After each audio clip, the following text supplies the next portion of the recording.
à la proposition d'Étienne peut-être de renouveler cette journée l'année prochaine. Le lieu restera à définir, mais j'aurais bien aimé que vous découvriez la Drôme sous le soleil et sous la chaleur. Mais bon, écoutez, on va essayer de conclure cette journée sous le soleil et sous la chaleur. Il est là le soleil, oui, oui.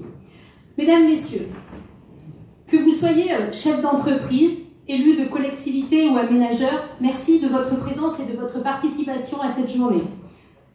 Ce temps d'échange qui intervient à quelques semaines de nouvelles étapes clés pour le déploiement du réseau ADN a permis de mettre en lumière les enjeux considérables du numérique dont nous avons parfois du mal à prendre toute la mesure, à imaginer toute l'étendue et toutes les futures applications. Comme le soulignait ce matin Marie-Pierre Mouton, présidente du département de la Drôme, le numérique va transformer profondément notre quotidien personnel, mais aussi l'organisation de notre société, de nos modes de vie, de production, de consommation, de travail, d'apprentissage et de soins. Ce qui, en tant que collectivité de proximité et de solidarité, renforce notre devoir d'assurer l'accès à la fibre et au très haut débit à chaque concitoyen de nos territoires afin que personne ne soit ni oublié ni exclu. Avec déjà 2300 km de fibre optique déployés et 3500 entreprises et sites publics raccordés, le réseau ADN compte parmi les plus importants projets de réseau d'initiative publique de première génération. Le déploiement va se poursuivre avec l'objectif de faire bénéficier 97% des Ardéchois et aux Ardéchois et aux Drômois de la fibre à la maison d'ici 2025. Que ce premier printemps de la fibre se déroule dans la Drôme est donc des plus symboliques, une vraie reconnaissance du travail accompli.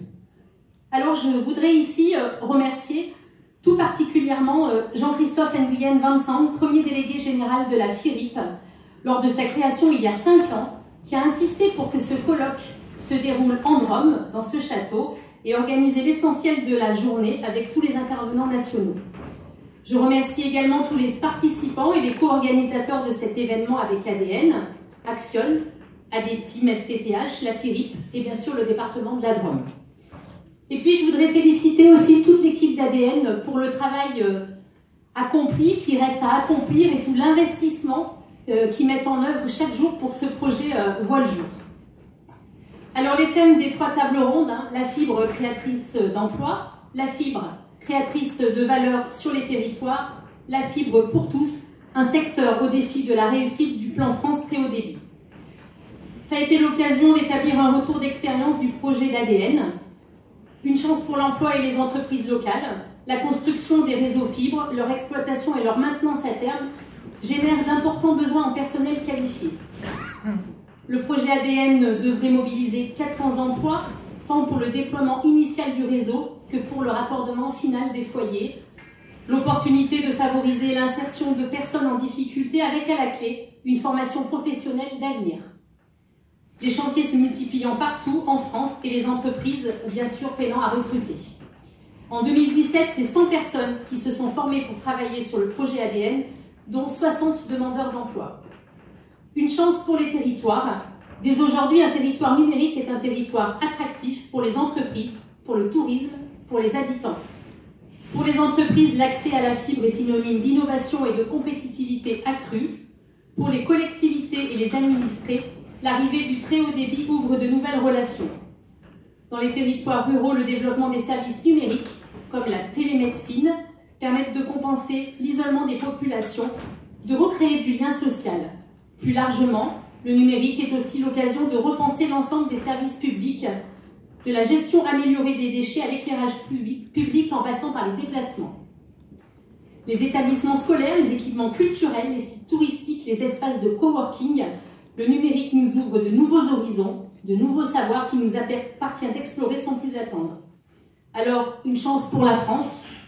Le plan France très haut débit, dans lequel s'inscrit le programme ADN, permettra aux territoires et pas seulement aux grandes villes et aux métropoles de relever les défis du futur.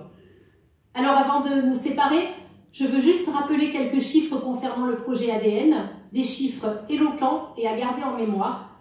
D'ici 2025, ADN va déployer 16 000 km de fibres, soit la distance entre la France et l'Australie, 310 000 foyers raccordés en Ardèche et en Drôme, 480 millions investis en 8 ans pour un accès à la fibre pour tous, y compris dans les zones rurales, et un financement 100% public, 1 500 € par prise. N'oublions jamais que le meilleur moyen de prévoir le futur, c'est de le créer. C'est ce que nous nous sommes donné, c'est ce que nous sommes en train de faire en Drôme et en Ardèche. Je vous remercie de votre attention et nous allons donc conclure cette journée, pas seulement sous le vent, mais aussi autour d'un verre de l'amitié. Et comme l'a dit Sylvain, pour ceux qui veulent visiter le château, eh ben, c'est l'occasion. Voilà. Et bon, mettez vos manteaux par contre. Hein.